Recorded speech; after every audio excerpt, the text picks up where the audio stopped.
네, 이 시간 우리 하나님의 말씀 보겠습니다. 잠깐 자리에서 일어나셔서 고린도전서 13장 10절로 12절의 말씀,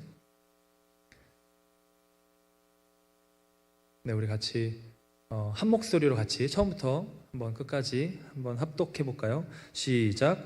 온전한 것이 올 때에는 부분적으로 하던 것이 패하리라. 내가 어렸을 때에는 말하는 것이 어린아이와 같고 깨닫는 것이 어린아이와 같고 생각하는 것이 어린아이와 같다가 장성한 사람이 되어서는 어린아이의 일을 버렸노라. 우리가 지금은 거울로 보는 것 같이 희미하나 그때에는 얼굴과 얼굴을 대하여 볼 것이요 지금은 내가 부분적으로 아나 그때에는 주께서 나를 아신 것 같이 내가 온전히 알리라. 아멘. 네, 하나님의 말씀입니다. 이 시간에 우리 영적 성장을 향한 여정이라는 제목으로 우리 장수철 목사님 나오셔서 말씀 증거해 주시겠습니다. 네, 반갑습니다. 여러분 아까 임효성 목사님이 뭔가를 시키신 것 같은데 소리가 너무 작아서 다시 한번 해보도록 하겠습니다. 예, 손을 들고 손을 들어요. 그리고 옆 사람 봅니다. 호산나 호산나. 자, 호산나 호산나. 네, 좋습니다. 역시 착하네요. 순종 잘하셨어요. 오늘은 종려주일입니다. 예수님께서 예루살렘의 성에 들어오실 때에 수많은 군중들이 모여서 예수님이 오실 때 갑자기 한국말이 생각이 안 나요. 종려나무, 네. 팜트리가 갑자기 머리 생각나고, 예. 종려나무를 들고 가지를 들고 예수님의 오심을 고대하면서 외쳤던 얘기가 바로 호산나 호산나입니다. 호산나의 뜻이 무엇인지 아시죠? 호산나의 뜻이 뭡니까? 네, 알겠습니다. 네, 호산나는요, 우리를 구원하소서. 네. 호산나는 무슨 뜻이라고요? 우리를 구원하소서. 그러니까 예수님을 향해서 우리를 구원하소서라고 이렇게 외친 거예요. 예수님이 오신 목적과 너무나 흡사하게 이제 외치는 거죠. 예수님이 이 땅에 왜 오셨죠? 우리를 구원하시기 위해서 오셨잖아요. 그렇죠? 근데 이 사람들의 이해와 그리고 예수님이 오신 진짜 목적의 이해가 사실은 달랐어요. 어떻게 달랐냐?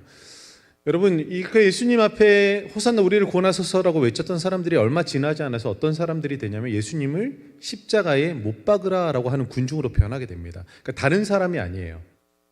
우리를 구원하소서라고 외쳤던 사람이 어느 순간 며칠이 지나지 않아 예수를 십자가에 못 박으라고 얘기했던 군중으로 변했단 말이에요. 그러면 왜 이게 뭐가 문제인 거죠? 예수님이 문제십니까? 뭐가 문제예요? 군중이 문제인 거죠. 예수님은 변한 게 없어요. 예수님은 우리를 구원하러 위해서 이 땅에 오셨는데 이 군중들의 뭔가 문제가 있습니다. 어떤 문제였냐면 이들이 바랬던 예수님의 구원은 그들은 무엇을 정치적인 구원을 원했어요. 그때 당시 이스라엘은 로마의 압제 가운데 있었습니다. 로마의 속국이었죠. 그래서 로마의 통치 아래 있었습니다. 근데 예수님이 등장하셨어요. 예수님 등장하셨는데 굉장히 놀라운 사역을 하십니다. 사람들이 모여있는 곳에 가시는데 거기에 병들어 있는 사람들이 낫기 시작합니다. 그리고 귀신 들린 사람들이 자유케 되기 시작합니다. 그리고 분명히 물고기 2마리에 보리떡 5개인데 5,000명을 먹여요. 어떤 데는 3,000명을 먹이고. 여러분, 그러면 이 사람을 왕으로 세우면 어떨까요? 먹고 사는데 문제가 없겠죠. 그렇죠? 그리고 이 사람을 왕으로 세우면 이 로마 이런 권능을 행하는데 로마로부터 우리를 구원해 줄 수 있는 분명한 왕이 될 수 있을 거라고 생각했어요. 그러니까 그들의 시각은 철저하게 정치적인 계산에 의해서 예수님이 들어오셨을 때 우리를 구원하소서라고 한 거예요. 그러니까 이 구원하소서의 의미는 우리를 죄와 사망의 권세에서 구원해 달라는 얘기가 아니라 무엇으로부터? 로마의 통치와 압제로부터 우리를 구원해 주소서라고 외쳤던 거예요. 근데 재밌는 사실은 예수님이 그렇게 오셨어요. 근데 이제 구원하려면 어떻게 돼요? 예수님이 군대를 모으고 로마와 이렇게 싸워야 되잖아요. 근데 예수님이 어떻게 하시냐면 정말 무력하게 힘없이 대제사장 무리에 끌려갔다가 거기서 재판받고 로마의 재판정에 서게 됩니다. 그리고 결국은 아무런 힘 없이 여기 갔다가 저기 갔다 끌려가는 모습을 보게 돼요. 그럼 사람들이 뭐라고 생각하겠어요? 이거 내가 아는 예수가 아닌데? 내가 알고 있는 메시아가 아닌데? 이런 사람이 어떻게 우리를 구원해 줄 수 있어? 그렇게 생각한 거죠. 그래서 결국은 그렇게 예수님에 대해서 호산나 우리를 구원하소서라고 외쳤던 사람이 예수를 십자가에 못 박으라고 얘기하는 군중으로 돌변하게 된 겁니다. 이게 무엇의 차이죠? 그들이 가지고 있던 메시아에 대한 예수님에 대한 이해의 차이였어요. 저는 이걸 뭐라고 여러분에게 설명하고 싶냐면 영적인 성장과 성숙과 연결해서 이야기하고 싶어요. 영적으로 미성숙한 사람은 모든 것을 무엇의 관점에서 보냐면 자신의 관점에서 파악합니다. 여러분, 아이들의 특징 중에 하나가 뭡니까? 세상의 중심은 누구다? 나예요. 모든 세상의 것은 나 중심으로 돌아가고 있어요. 여기 애를 키워본 사람이 저랑 이 목사님밖에 없나요? 혹시 숨어서 애 키우고 있는 사람 있나요? 그런 분 안 계시죠? 예. 동생을 키울 수도 있잖아. 예. 나이 어린 동생. 예. 아이들을 키우다 보면 정말, 그러니까 특히 5세 미만은 우리 한국에서는 그렇죠. 이게 때려 죽이고 싶은 5살이라는 말이 있는데 애들이 너무 고집불통해요. 자기가 원하는 대로만 합니다. 변화할 기미가 안 보여요. 자기 중심으로 세상이 흘러갑니다. 그러니까 모든 것을 자기 뜻대로 해석하는 게 아이들의 특징이에요. 근데 신앙의 어린아이들도 마찬가지예요. 모든 것을 자기의 뜻대로 해석합니다. 고린도 교회, 오늘 이제 고린도전서 13장은 고린도 교회에 관한 이야기거든요. 근데 고린도 교회 사람들은 나름대로 자신들의 신앙에 성숙하고 성장해 있다고 생각했던 사람입니다. 왜냐하면 여러분 고린도전서를 보시게 되면 이 고린도 교회는 은사가 굉장히 풍성한 교회였어요. 그러니까 흔히 얘기하는 성령의 능력, 방언과 예언과 병고침과 여러 가지 은사들이 너무나 풍성한 교회였습니다. 근데 이 은사를 자기들이 가지고 있으니까 어떤 착각을 했냐면, 와, 이게 영적으로 은사가 있으니까 우리는 영적으로 성숙하다, 우리는 영적으로 뭔가 좀 대단한 사람이 된 것 같다라는 착각을 하고 있었습니다. 근데 바울이 이 교회를 보니까 그렇지 않아요. 이 교회가 분열이 있고 누구는 예수파다, 누구는 아볼로파다, 누구는 바울파다 하면서 분열이 있고 서로 분쟁합니다. 그리고 영적뿐만 아니라 이렇게 교회 안에 간음하는 사람들이 있었어요. 그리고 여러 가지 문제 때문에 서로 분쟁하는데 세상의 법정에 송사하면서 서로 고소하는 사건들이 이 고린도 교회 안에 있었습니다. 한번 생각해 보세요. 스스로 영적으로 성숙하고 영적인 은사가 충만한데 그 내면을 들여다보니까, 깊은 이면과 내면을 들여다보니까 전혀 그렇지 않은 거예요. 미성숙한 거예요. 그래서 바울이 13장에서 무엇을 얘기하냐면 계속적으로 반복하는 한 단어를 얘기하죠. 여러분 13장, 우리가 고린도서 13장을 뭐라고 얘기합니까? 일반적으로 별명이 있어요. 뭐라고 얘기하죠? 자신 있게 얘기해도 돼. 혼내지 않아, 때리지 않아. 13장을 뭐라고 얘기하죠? 자, 다영 얘기해봐. 혼자 뭐라고 하죠? 네, 사랑장이라고 해요. 사랑장. 그러니까 사랑이 무엇인지에 대해서 정의하고 있는 장이에요. 그러니까 너희가 영적인 은사가 많고 그렇게 교회 안에서 성숙하다라고 얘기하지만 결국은 너희 안에 없는 게 한 가지가 있는데 그게 뭐냐면 사랑이다. 결국은 영적으로 성숙한 사람은 영적인 은사를 많이 가지고 있는 사람이 아니라 어떤 사람이요? 사랑이 충만한 사람이 결국은 영적으로 성숙한 사람이 되는 것이다 라고 얘기를 해요. 그러면서 이 영적인 성숙함을 향해 나가기 위해서 필요한 것이 무엇이냐라고 말했을 때 11절에 이렇게 얘기합니다. 제가 지금 거의 설교 원고를 뒤집어가지고 지금 다르게 가고 있어요. 왜냐하면 빨리 끝내야 되니까. 제가 설교 원고대로 하면 굉장히 길어지기 때문에 오늘 빨리 끝내려고 지금 뒤집어 가고 있어요. 그래서 자막하시는 분들 잘 따라오시기 바랍니다. 자, 11절 함께 읽겠습니다. 시작.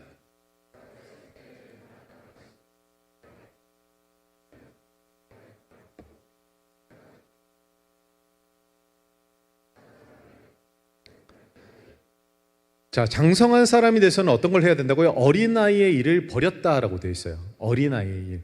여러분, 사람이 5살 때 아이가 20살이 됐어요. 그럼 이 성장하는 과정 가운데 변화가 있잖아요. 그 육체적인 변화만 있는 게 아니라 우리가 뭐 사춘기를 지나면서 2차 성징이 오고 이런 육체적인 변화만 있는 게 아니라 사실은 생활 패턴이나 언어나 여러 가지 습관의 변화가 있기 시작합니다. 그런데 변하지 않는 것들도 있어요. 우리 한국말에 이런 말 있잖아요. 3살 버릇 80까지 만다. 3살 버릇이 80세까지 가는 거예요. 그러니까 3살 때 코 파던 버릇, 여러분 20살 때 코 파는 사람 있어요, 없어요?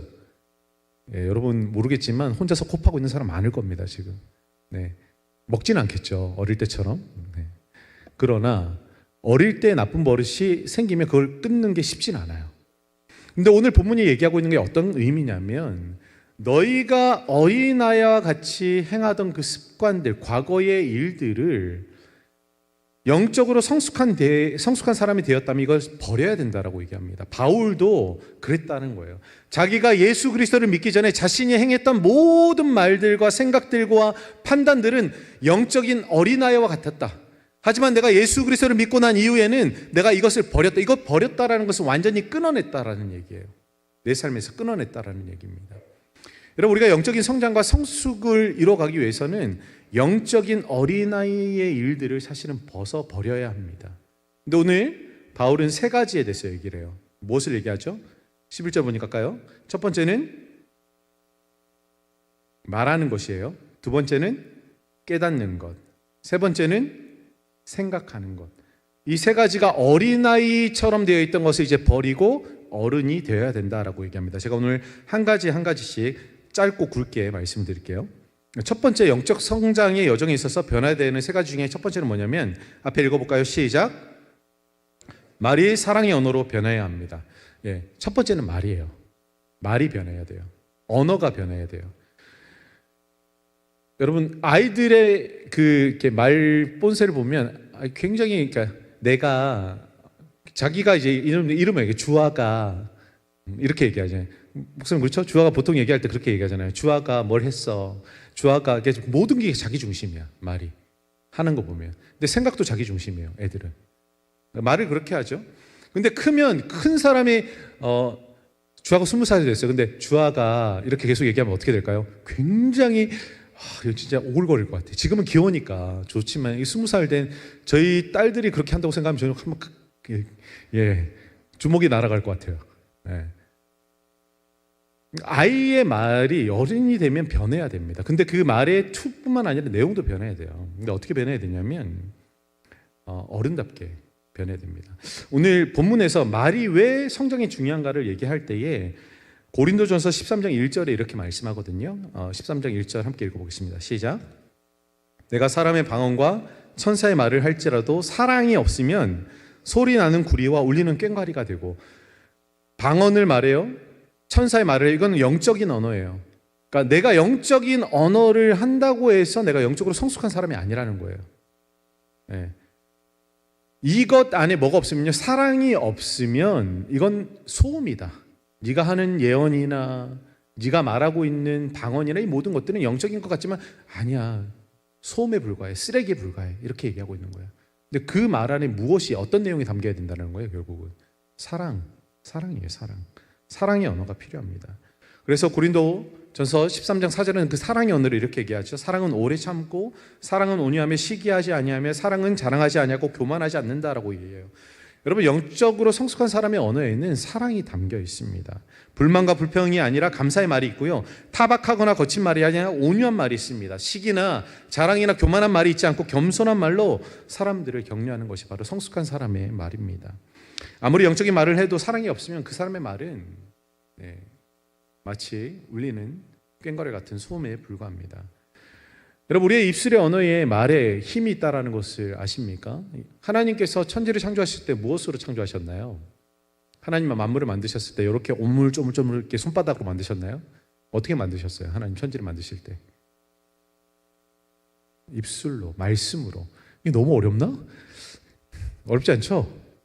말씀으로 만드셨어요. 말씀, 입술의 말씀으로. 그러니까 우리는 하나님의 형상으로 지음받았을 때에 하나님께서 우리에게도 동일하게 무엇을 주셨냐면 입술의 권세를 주셨어요. 우리가 누군가를 축복할 때에 그 축복이 그들에게 가는 것이고요, 우리가 누군가를 저주할 때 그 저주가 고스란히 그 사람에게 가는 것입니다. 잠언서 18장 21절 보면요, 죽고 사는 것이 혀의 권세에 달려 있나니 혀를 쓰기 좋아하는 자는 혀의 열매로 먹으리라 말합니다. 여러분, 혀의 권세가 뭡니까? 우리의 입의 말입니다. 근데 이것이 뭐라고요? 죽고 사는 것이 혀의 권세에 달려있다. 우리의 말의 언어에 달려있다라고 얘기해요. 말은 단순한 소리가 아닙니다. 공기의 흐름이 아니라 생명과 죽음을 가르는 권세를 가진 도구입니다. 영적으로 성숙한 사람은요, 말을 통해서 사람을 살리지만 영적으로 미성숙한 사람은 말을 통해서 사람을 죽이거나 사람의 영혼을 시들게 만듭니다. 여러분, 야고보서는 어떤 사람이 성숙한 사람인지에 대해서 말할 때 이 말에 대해서 또다시 얘기를 합니다. 야고보서 3장 2절 말씀 함께 읽겠습니다. 시작.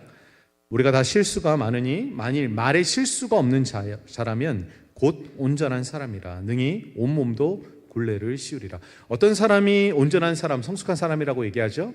말에 실수가 없는 사람. 그러니까 말에 실수가 없다라는 것은 단지 어떤 말을 하다가 헛말, 잘못 말이 나온 게 아니라 이 말에 실수가 없다라는 것은 조금 더 의미심장한 의미를 담고 있습니다. 네. 야고보서 본문에 똑같은 본문에 보면 이런 말씀이 있거든요. 야고보서 3장 9절에서 10절 보면 이것으로 우리가 주 아버지를 찬송하고 또 이것으로 하나님의 형상대로 지음받은 사람을 저주하나니 한 입에서 찬송과 저주가 나오는도다. 내 형제들아 이것이 마땅하지 아니하니라 라고 말해요. 그러니까 말의 실수라는 것은 단순한 내가 이 말을 잘못했어가 아니라 한 입으로 하나님을 찬송하기도 하고 누군가를 저주한다라는 그 말을 사실은 이렇게 표현하고 있는 거예요. 여러분의 언어 생활은 어때요? 오늘 우리가 열심히 하나님 찬양했잖아요. 그렇죠? 근데 여러분 삶의 현장이나 여러분 가장 가까운 사람들에게 여러분 어떤 언어를 사용하십니까? 격려하고 배려하고 그 사람을 세워주는 말을 사용하세요? 아니면 그 사람을 깎아내리고 그 사람에 대해서 비방하고 비난하는 말을 혹시 쏟아내고 있지는 않습니까? 근데 그것이 합당하지 않다라고 해요. 그것은 온전한 사람이 하는 말이 아니라 미성숙하고 온전하지 않은 사람이 하는 말이라고 얘기합니다. 여러분, 여러분의 말의 습관 한번 잘 살펴보기 바래요. 성장하고 성숙하면 성숙할수록 언어가 사랑의 언어로 바뀌게 되어 있습니다. 그리고 성장하고 성숙하기 위해서 우리는 그 사랑의 언어를 쓰기를 사실은 훈련하고 노력해야 돼요. 제 개인적으로는 제 중고등학교 시절 예수님을 진짜 만나기 전에 제 언어 습관을 보니까 제가 정말 욕을 많이 했더라고요. 예수님 만나기 전이에요. 예수님 만나고 나서는 안 그랬어요. 예수님 만나기 전에. 전 고향이 부산입니다. 경상도 산하예요. 여러분 경상도 산하의 그 투박한 말투를 혹시 아시는지 모르겠지만 거친 말에다가 거기에 이제 욕을 섞으면 아주 굉장히 입이 걸걸해집니다. 근데 제가 중고등학교 때 친구들하고 놀 때는 항상 말이 그런 말들을 늘 했던 것 같아요. 근데 제가 예수님을 만나고 딱 욕을 끊었어요. 왜냐하면 제가 이걸 알았거든요. 내 말에 권세가 있구나. 내 말에 생명이 있구나. 내가 어떤 말을 하느냐에 따라서 내 자신도 그렇고 내가 대하는 상대방도 내 말에 영향을 받는구나라는 것을 제가 깨닫게 됐어요. 그리고 예수님을 정말 깊이 있게 만나고 제 삶을 주님께 드리기로 헌신한 이후로부터는 욕을 하지 않습니다. 물론 가끔 가다가 그런 얘기를 하죠. 이런 신발끈 바로 푸세요. 막 수박 겉핥기 이런 얘기를 하는데 직접 욕을 하지 않습니다. 여러분의 언어의 습관은 어때요? 여러분은 어떤 말을 합니까? 여전히 여러분이 얘기를 하는데 누군가에 대해서 욕을 하거나 혹은 언어 습관과 말 습관에 언어가 이렇게 정화되지 않는 상태로 여러분 살아가고 있지는 않으세요? 주님 말씀하세요. 우리의 한 입으로 우리가 찬송과 저주가 우리 입에서 나올 수 없다. 온전한 사람, 성숙한 사람은 그 말에 사랑의 언어가 담긴 사람이다 라고 얘기합니다. 여러분 한 주간 우리가 고난주간으로 보내게 될 텐데요. 여러분 고난주간에 여러분의 입술의 언어가 어떤 언어인지를 스스로 잘 살피고 여러분 이 입술의 언어를 잘 다스려 가시기 바랍니다. 우리가 말과 언어의 변화를 통해서 어린아이의 일을 버리고 영적으로 성장과 성숙을 이뤄갈 수 있기를 바랍니다. 여러분 두 번째는 영적 성장의 여정에서 반드시 변화되어야 되는 것은 가치관이에요. 가치관. 여러분 가치관이 무엇입니까? 생각의 어떤 우리 마음속에 있는 우리의 어떤 가장 중요하게 여기는 것들이잖아요. 근데 가치관이 성경적으로 변해야 돼요. 그러니까 11절에 보면 중반부의 두 번째가 무엇이냐면 깨닫는 것이라고 했잖아요. 깨닫는 것이 어린아이와 같다. 이 깨닫는 것의 원어적인 뜻을 살펴보면요. 그러니까 이해하다라는 것입니다. 근데 이해함을 넘어서 의견을 형성하고 가치관을 세우고 세계를 바라보는 관점을 가지는 것을 여기서 말하고 있는 깨닫는 것이라고 얘기해요. 그러니까 한마디로 얘기하면 가치관이라고 얘기할 수 있어요. 가치관. 여러분 가치관이 바뀌어야지만이 우리의 영적인 성장과 성숙을 이뤄갈 수 있습니다. 아이들의 세상을 보는 관점은 늘 제한되어 있어요. 왜 그러냐면 많은 것을 경험하지 못했고 그리고 교육을 충분히 받지 못했기 때문에 자신이 경험한 것을 통해서만 가치를 매기게 돼요. 제 막내딸 6살인데요. 이 아이가 요즘 많이 달라진 것 중에 하나가 무엇이냐면 돈을 대하는 태도가 달라졌어요. 돈을 대하는 태도. 옛날에는 이렇게 용돈을 받거나 누가 이게 돈을 주면 가장 좋은 거 1불짜리 10개 들어있으면 엄청 좋아합니다. 근데 10불짜리 한 장 주면 굉장히 싫어해요. 이 아이의 수의 개념이 없어요. 그냥 어떤 거죠? 많으면 좋은 거예요.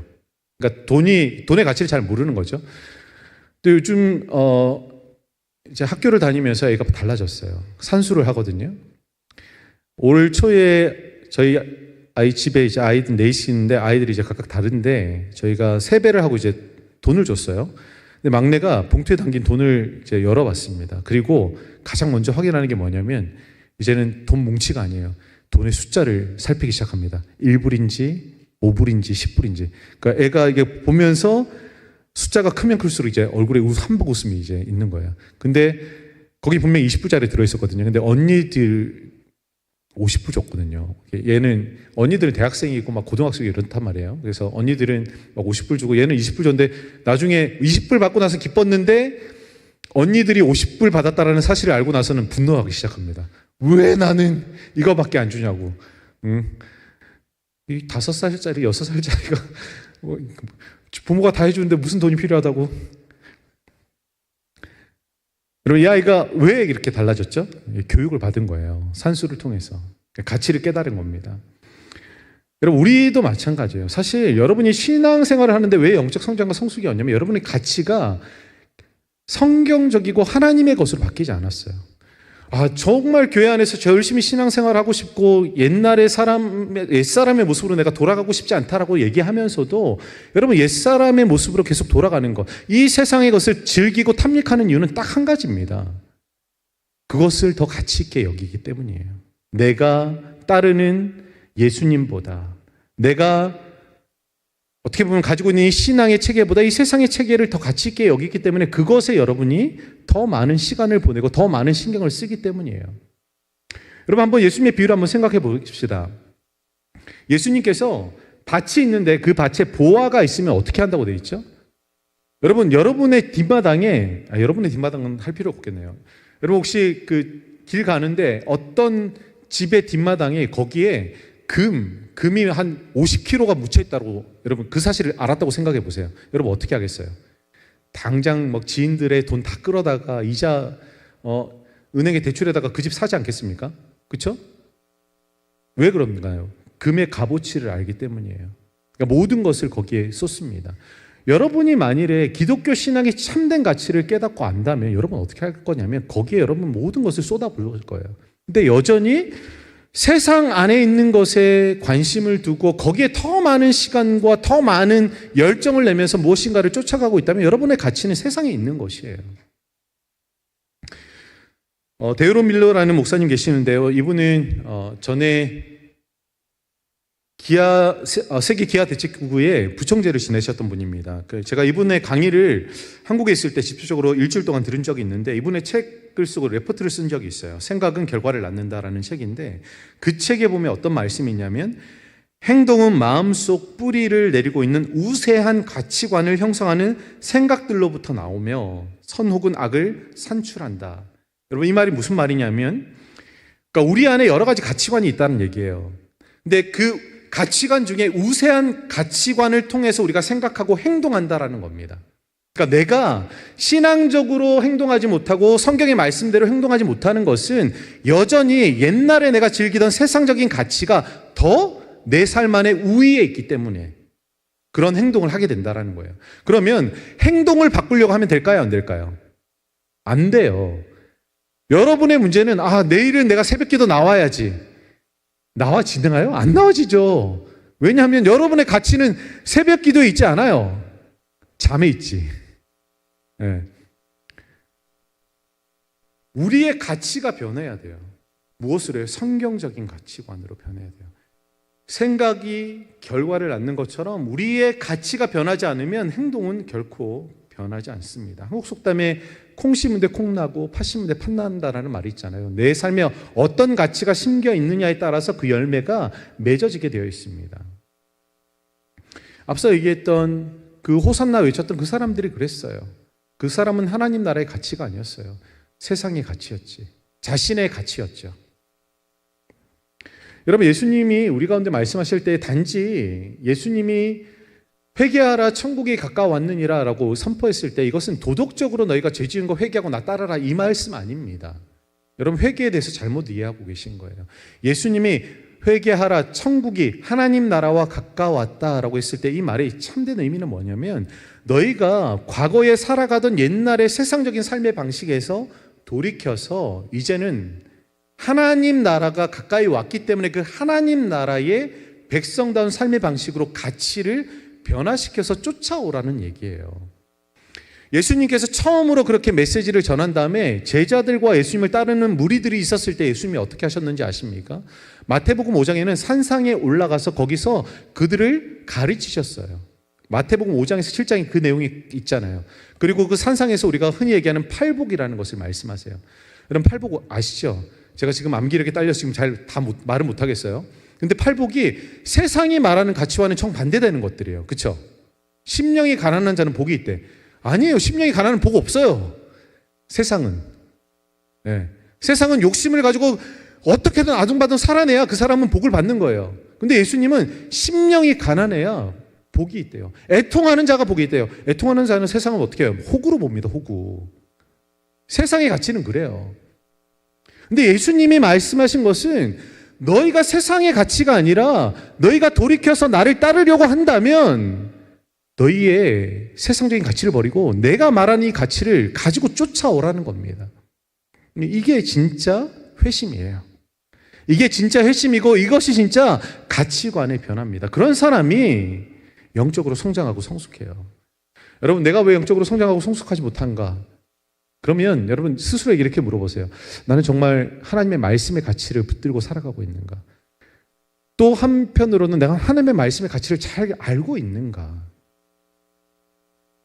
더 직접적으로 한번 얘기한다면 나는 성경을 가까이 하고 있는가? 그 하나님의 말씀을 주야로 묵상하고 있는가? 그 말씀의 깨달음 가운데 순종하고 있는가? 그것만 생각하면 답 견적 딱 나와요. 여러분 그거 없이 그냥 시간 지나면 교회 생활 오래 하면 내가 성숙한 사람 되겠지. 천만에 그런 일이 일어나지 않습니다. 지금과 똑같을 거예요. 실패한 지금의 모습 그대로 계속 그렇게 실패하면서 살아갈 겁니다. 세계관이 바뀌어야 돼요. 가치관이 바뀌어야 돼요.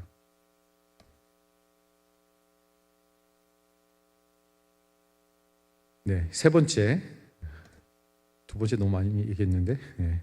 세 번째입니다. 마지막으로 영적 성장의 여정에서 반드시 변화되는 것은 바로 판단입니다. 판단. 예. 자, 세 번째 한번 읽어볼까요? 시작. 판단이 내 중심에서 하나님 중심으로 변화되어야 합니다. 11절 보면 생각하는 것이 어린아이와 같다. 이게 마지막 돼 있죠. 생각하는 것이 어린아이 같다가 장성한 사람이 되어서는 어린아이를 버렸다라고 얘기합니다. 여기서 생각하다라는 것은요. 원어로는 로기조마이라고 해서 장부에 계산하다, 셈하다, 판단하다라는 뜻입니다. 그리고 이 어근을 살펴보면 로고스인데요. 이성, 말씀으로 이제 번역된 단어입니다. 여러분 어린아이들은 자기중심적이라고 말씀드렸어요. 그러니까 모든 상황을 자기에게 유리하게 판단하는 경향이 있습니다. 이것이 아이들의 특징이에요. 그런데 우리가 신앙생활하면서도 우리도 그런 경향이 있어요. 우리 원하는 대로 판단하고 우리 유리한 대로 판단하는 경향이 있습니다. 여러분 교회 안에 어떤 의사결정을 할 때나 갈등이 생겼을 때 봉사의 자리 가운데 어떤 것을 결정할 때도 늘 생각하는 게 이게 나한테 유익이 될까? 이게 나한테 유익이 되나? 혹시 나한테 불리한 거 아닌가? 이거 하면 내가 손해볼 것 같은데 굳이 내가 손해를 보면서 이걸 해야 되나? 내가 사람들한테 무시당하면서 내가 이것까지 내가 할 필요가 있을까? 이런 생각을 합니다. 그런데 여러분 성숙한 사람은요 자기의 판단에 의존하지 않아요. 그 어떤 상황과 어떤 결정 앞에서도 자기의 판단이 아니라 누구의 판단이요? 하나님의 판단을 의지합니다. 그리고 내 유익이 아니라 상대방의 유익을 먼저 구합니다. 오늘 고린도전서 13장 5절 보면 앞에 사랑은 무례히 행하지 아니하며 자기의 유익을 구하지 아니하고 성내지 아니하며 악한 것을 생각하지 아니한다라고 되어 있거든요. 자기 중심적이지 않는 거예요. 어떤 판단을 할 때 상대방의 유익을 구하는 것이죠. 여러분 바울은 빌립보서에서도 계속 말해요. 우리가 무엇을 생각해야 되는가? 자기의 유익과 자기의 이익을 생각하는 게 아니라 무엇을 생각하고 살아가야 하는지에서 빌립보서 4장 8절에 이렇게 말씀합니다. 우리 함께 읽어보겠습니다. 시작.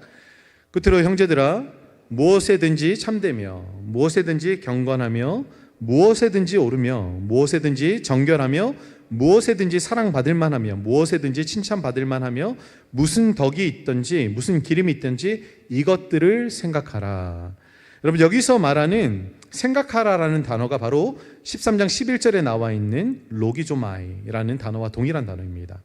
여러분, 고린도서 13장 11절에는 어린아이의 로기조마이는 나에게 유리한가 불리한가를 계산하는 것이지만, 바울이 빌립보서에서 권면하는 로기조마이는요, 참된 것, 경건한 것, 옳은 것, 정결한 것을 계산하는 것이에요. 내 중심의 저울이 아니라 하나님의 말씀이라는 저울로 판단하는 겁니다. 성숙한 신앙은요, 내 어떤 상황이 닥쳤을 때 가장 먼저 이렇게 묻습니다. 이것이 하나님 앞에 옳은 것인가? 이것이 하나님의 뜻 안에 있는 것인가를 먼저 묻습니다. 이것이 판단의 중심이 돼서 나에게서 하나님의 어떤 판단으로 옮겨져 가는 것이 바로 영적인 성장과 성숙인 것이죠. 여러분, 여러분의 판단의 기준은 무엇입니까? 여러분이 가지고 있는 어떤 판단의 기준들, 그것이 여러분의 기준이 되어서는 안 됩니다. 우리가 늘 어떤 것을 판단할 때에 늘 그 질문 두 가지를 해보세요. 이것이 하나님 앞에 옳은 것인가? 이것 안에 하나님의 뜻이 어디 있는가? 이 두 가지만 묻게 된다면 여러분 정말 영적인 성장과 성숙을 빠르게 이루어갈 수 있어요. 왜냐하면 적어도 내 자아를 어떻게 하는 거죠? 죽이고 내 안에 계신 그리스도와 연합하려고 하는 모습이 여기서 드러나기 때문이에요. 그리고 그것에 순종할 때 우리가 어떤 결과를 얻을 수 있냐면 그 말씀이 내 삶 안에 생명으로 자리 잡는 것을 경험할 수 있기 때문입니다. 여러분, 어떤 것을 판단하는 것 여러분의 기준이 아닙니다. 누구의 기준이요? 하나님의 기준이 되어야 합니다. 하나님은 무엇이라고 생각하시는지, 하나님은 이것에 대해서 옳게 생각하시는지 한 번 더 생각해 보시기 바라요. 여러분, 갈등의 상황에서는 내 입장을 먼저 변하기보다는 상대방을 이해하려는 질문을 먼저 던져보시기 바랍니다. 나의 셈법과 나의 판단이 아니라 하나님의 셈법과 판단을 따르게 된다면 우리는 조금씩 영적으로 성장하고 성숙해 갈 수 있을 것입니다. 말씀을 마무리하겠습니다. 여러분, 8주 동안 영적인 성장과 성숙의 시리즈를 해왔습니다. 오늘이 마지막 날이에요. 오늘 마지막 날인데 저는 이 8주 동안의 이 영적 성장과 성숙의 여정에 대해서 생각하고 묵상하면서 결국은 우리의 영적인 성장과 성숙의 끝점은 어디인가를 묵상해 보았습니다. 결국은 예수님이세요. 예수님. 그리스도의 장성한 분량에까지 이르는 것이 사실은 우리의 목적입니다. 여러분, 예수님은 어떤 분이셨습니까? 예수님의 말씀에는 사랑의 언어가 있었어요. 죄인들을 정죄할 때도 그 죄인들에 대해서 어떻게 하냐면 내가 너희를 정죄하지 않는다라고 얘기합니다. 그리고 수많은 사람들이 자신을 향해 손가락질하면서 죽이라, 십자가에 못 박으라 얘기했을 때도 예수님 뭐라고 말씀하십니까? 십자가상에서 저들이 하는 일을 알지 못한다라고 얘기하면서 용서의 말로, 사랑의 말로 그들에게 선언을 하십니다. 이 세상의 가치, 섬김을 받는 것보다 예수님은 이 세상의 가치는 섬김 받는 게 더 중요한 가치라고 얘기하시지만 예수님은요, 인자는 지난주 말씀처럼 섬기러 왔다라고 말씀하시면서 섬김의 가치를 우리 가운데 베풀어 주셨어요. 그리고 마지막으로 자기의 판단, 자기의 뜻 원하지 않았습니다. 여러분, 겟세마네 동산에서 예수님께서 기도하실 때 마지막 그 십자가에 달리시기 위해 잡혀가시기 전날에 예수님은 어떻게 기도하셨나요? 아버지, 이 십자가의 고난 내 원대로 마옵시고 아버지의 뜻대로 하옵소서. 자기의 판단이 아니었어요. 자기의 판단은 누가 그 십자가에 달려서 죽고 싶겠어요. 예수님도 마찬가지였어요. 그런데 아버지의 뜻, 무엇이 옳은 것인가? 무엇이 하나님이 원하시는 것인가? 주님 그것을 생각하시면서 그 뜻을 따라가셨습니다. 여러분, 오늘 본문이 말하는 세 가지, 말하는 것, 깨닫는 것, 생각하는 것, 이 모든 것을 완전히 사랑으로 완성하신 분이 누구십니까? 예수님이십니다. 그리고 우리 또한 이 예수님을 우리의 성장의 성숙의 목표로 삼고 예수님을 닮아가야 합니다. 여러분, 우리 누구도 이 자리에 완전한 사람은 없어요. 우리는 불완전한 존재입니다. 근데 재밌는 사실은 우리는 끝까지 불완전한 존재로 그렇게 남아있을 겁니다. 완전한 성장과 성숙은 이룰 수 없어요. 오늘 본문처럼 우리는 여전히 거울을 보는 것 같이 희미한 존재들이기 때문에 완전한 것이 오기 전에는 어떤 것으로도 완전한 영적인 성장과 성숙을 이룰 수 없습니다. 그럼에도 불구하고 주님이 우리에게 원하시는 것은 그 희미한 가운데서도 우리의 빛 대신 주님을 쫓아서 나아가 영적인 성장과 성숙을 이루라는 것입니다. 여러분, 이번 고난주간을 통해서 여러분이 다시 한 번 더 정말 내가 이번 고난 주간을 기점으로 신앙의 성장과 성숙을 위한 어떤 하나의 모멘텀으로 삼아서 나의 말과 나의 판단과 나의 가치, 이 모든 것들을 하나님 앞에서 새롭게 하는, 그래서 영적 성장과 성숙을 이루어가는 어떤 출발점으로 삼을 수 있기를 주님의 이름으로 축원드립니다. 축원드립니다. 네, 기도하겠습니다. 오늘 들었던 내용 기억하면서 기도하기를 원합니다. 우리에게 변해야 되는 세 가지가 있어요. 언어가 변해야 되고요. 그리고 우리의 가치관이 변해야 됩니다. 그리고 우리의 판단이 내 기준에서 하나님의 기준으로 옮겨가야 됩니다. 그런 사람이 영적으로 성숙한 사람이에요. 여러분 어떤 말을 사용하겠습니까? 여러분 어떤 가치관을 가지고 예수님을 쫓아가고 있어요? 여러분의 판단의 기준은 여전히 여러분의 유익과 만족을 중심으로 하고 있지는 않습니까? 그렇다면 여러분은 영적으로 여전히 어린아이 단계에 머물러 있는 겁니다. 주님 우리에게 도전하세요. 너희 생각과 너희 판단과 너희의 말이 더 성숙한 길로 나가기를 원한다. 내가 너희가 그렇게 자라나가기를 원한다 라고 주님께서 말씀하십니다. 우리 함께 좀 기도하면서, 잠잠히 기도하면서, 나는 어떤 면에 있어서 여전히 어린아이를 추구하고 있는가? 혹시 나의 언어가, 나의 생각과 나의 판단과 나의 어떤 기준이 여전히 어린아이에 머물러 있지는 않은지 우리 자신을 좀 돌아보면서 잠잠히 묵상하고 주님 앞에 우리의 어린아이 일들을 내려놓고 기도하기를 원합니다.